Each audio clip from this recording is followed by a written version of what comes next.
I bought a security camera to feel safe. Instead, it showed me something I can't explain. And I want to be careful about how I say that. Because I know how it sounds. I know the first place your mind goes. I went there too, initially. Trick of light, camera artifact, a dream I half remembered and projected onto footage. I've ruled all of it out, methodically, over several weeks. What's left is what's left. My name is Grace. I'm 36. I live alone in a semi-detached house. 3 bedrooms, mid-terrace on one side, open garden on the other. I've owned it for 4 years. Bought it after a relationship ended and I needed somewhere that was entirely mine. I know every sound it makes. Every settling creak, every pipe knock, every draft that comes through the kitchen window when the wind is from the east. I'm telling you this because I need you to understand I am not someone who startles easily in their own home. I know my house. It knows me. We've had 4 years to get comfortable with each other. The camera was my brother's idea. He lives 2 hours away and worries about me in the way older brothers worry. Quietly, persistently, occasionally with Amazon links. There had been a few break-ins on my street over the summer. Nothing serious, garden sheds mostly, but enough for the neighborhood group chat to get active, and for my brother to send me a link to an indoor security camera with the message, "Just put it somewhere. Did he make me feel better?" I bought it more to stop him asking than out of genuine concern. Set it up on a Tuesday evening. The camera sits on the dresser in my bedroom. I know that sounds odd, but the logic was that if someone got in, the last place I'd want to be vulnerable was the bedroom. The camera is small, unobtrusive, connects to an app on my phone, motion activated, stores footage to a cloud account, sends alerts. I checked it worked, felt slightly more secure, forgot about it within a few days. That's how these things usually go.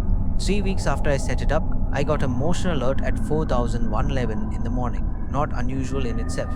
The camera is sensitive. It had previously alerted me to my own movement when I got up in the night, to shadows from passing headlights crossing the curtains, to a fly that had somehow got into the room and wandered in front of the lens. I tuned out the alerts mostly, but I was already half awake when this one came in. I'd been sleeping lightly, the way you do when something wakes you without fully waking you. I lay there for a moment, and then, more out of habit than concern, I picked up my phone and opened the app. The alert linked to a clip.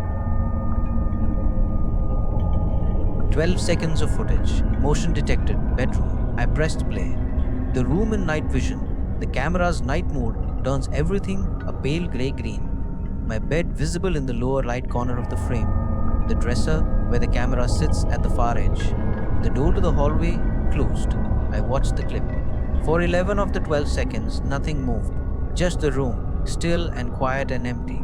In the 12th second, the last second before the clip ended, something moved at the left edge of the frame. I played it again. And again. At the left edge of the frame, where the camera's view just barely reached the side of the room near the window, there was a shape, just for a moment, just at the boundary of what the lens could capture, a vertical shape, tall, still, and then the clip ended. I lay in the dark for a long moment. Then I turned my bedside lamp on, looked at the room, empty, everything in its place, the door still closed, the curtains still drawn. I got up and checked the house. Every room, every window, the back door, all locked, all undisturbed. I went back to bed and lay there with the lamp on until it was properly light. In the morning, I looked at the clip again on my laptop, larger screen, better resolution. The shape at the edge of the frame. I couldn't make it clearer than I had on the phone, but on the bigger screen, I could see something I hadn't noticed before.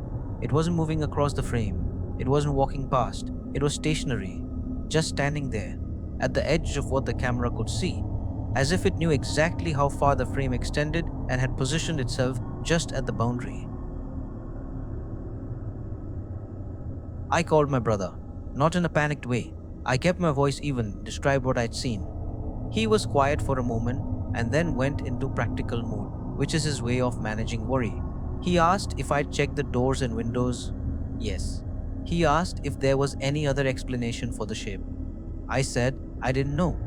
He said he'd come at the weekend and look properly. He came on Saturday, watched the clip multiple times, checked the house, checked the window frames and logs for any signs of entry. Found nothing.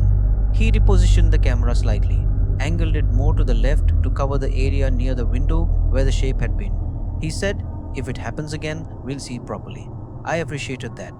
The practical response. The implicit acknowledgement that it might happen again and that when it did, we'd have better information.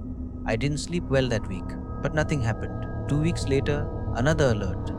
3,508 am. I was asleep this time, properly asleep. The alert sound woke me. I turned it back on at full volume after the first incident. I sat up, heart going faster than I'd like to admit, and opened the app. The clip was longer this time. 22 seconds. I pressed play. The room. Night vision, grey green, my bed in the lower right, and I could see myself in it, which was strange to look at. A shape under the duvet. Me, asleep. For the first 8 seconds, nothing else. Then, movement from the hallway side of the room, not the window side. The door, which I had closed before bed, I am certain of that, was open. Not dramatically open, ajar, maybe 30 degrees. And through the gap, a figure was moving into the room. I watched it, and I want to describe it as accurately as I can. It moved slowly, not cautiously, not hurriedly, just slowly, the way someone moves in a space they're familiar with. It came through the door, moved toward the bed, and stopped. It stood beside the bed, beside me. For the remaining 14 seconds of the clip, it stood there, not moving, not reaching toward me, not doing anything, just standing beside the bed, facing the bed, in the way someone stands when they are looking at something. Then the clip ended. I sat up in my bed in the dark and I looked at the space beside my bed. Empty. I turned the lamp on immediately. Checked the door. Open. The same 30 degrees the clip had shown. I had closed it before bed. I did not sleep again that night. I sat in the kitchen with every light on and waited for morning. I called the police. Non-emergency line first. Explained there appeared to have been an intruder in my bedroom based on camera footage. They sent an officer the following afternoon, a PC who was thorough, professional, and found no evidence of forced entry anywhere in the house. He watched the clip on my phone. He didn't dismiss it. He asked me to send the file to the station and said he'd log it as a suspicious incident and flag it for a follow-up. I sent the file. The follow-up came 3 days later. Another officer, slightly more senior. She asked several questions. Had I noticed anything else unusual? Was I aware of anyone who might have access to my home? Had I given spare keys to anyone? I had given a spare key to my neighbor. The semi-detached side. A woman called Janet, who'd had the key for 2 years for emergencies. I trusted her completely. She was in her 70s, had known the previous owners, had given me no reason for any concern. The officer noted it without making anything of it. She said, "We'd suggest changing your locks as a precaution, and given the footage, it's worth considering whether the camera placement could be improved." I asked her what she thought the figure was. She said, "I can't speculate on that." And then, after a pause, "But I'd suggest not sleeping in that room until you've made some changes."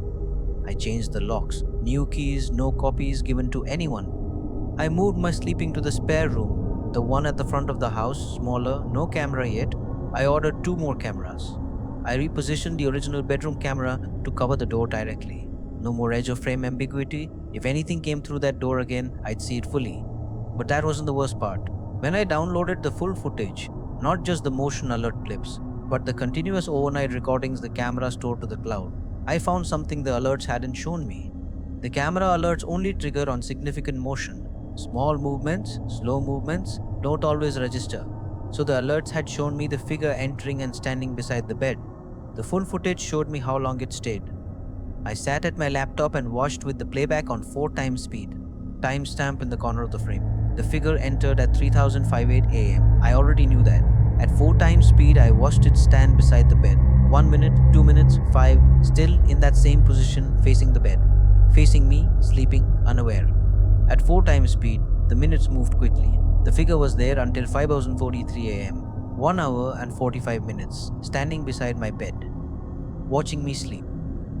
I don't have words for what that felt like to watch. I was looking at myself asleep, completely unaware, while a figure stood a foot away from me for nearly 2 hours, unmoving, silent, patient, in a way that nothing patient should be. At 5,043, it walked back to the door, through the gap, gone. At 6,014, the footage showed me waking up naturally, reaching for my phone, getting up, going to the bathroom, walking past the space where it had been standing 40 minutes earlier. I hadn't known. That morning, I'd had no idea. I'd made coffee, got dressed, gone to work, normal morning, the whole time not knowing.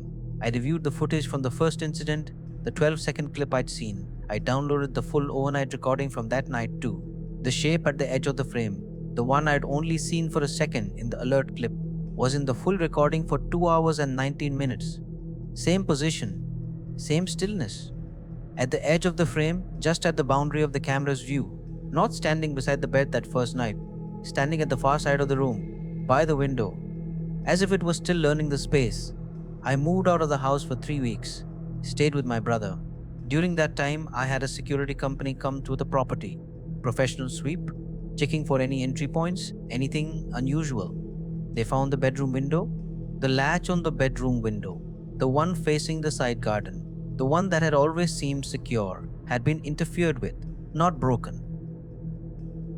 Manipulated in a way that meant it appeared locked from inside, but could be opened from outside with the right pressure. A technique, the security company said. Not accidental. Someone had done that deliberately, at some point before any of this started, before the camera, before I was even aware there was anything to be concerned about. The police elevated the case when I gave them that information. An investigation is ongoing. I've been told not to share specifics while that's in progress, so I won't.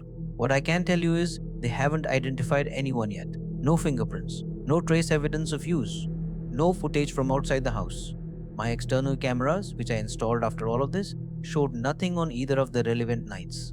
How someone got in and out without showing on any external camera, I don't know. How they stood in that room for almost 2 hours without waking me, I don't know. I've been back in the house for 2 months. New locks, new window latches, 4 cameras now, covering every room, every angle, external and internal, a monitored alarm system, a dog, a big one, my brother's suggestion again, and the first suggestion of his I accepted immediately. The dog sleeps in the bedroom. I check the footage every morning, all of it. Every camera, every room, the full overnight if I have time. Some mornings I wonder how long I'll do this. Whether there's a point at which I'll trust the house again the way I used to. I don't know the answer to that. What I know is that the footage changed something in me that I can't change back. Not because of fear exactly, though there's that too, but because of the image, because of what I saw when I watched that recording, myself asleep, peaceful.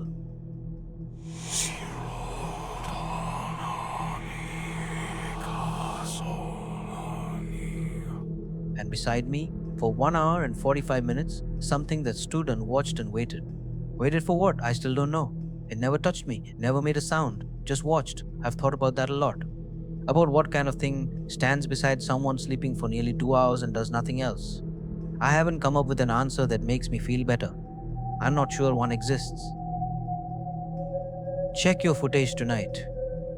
If you have a camera, check it. Not because something will be there, but because something might have been there for longer than you know.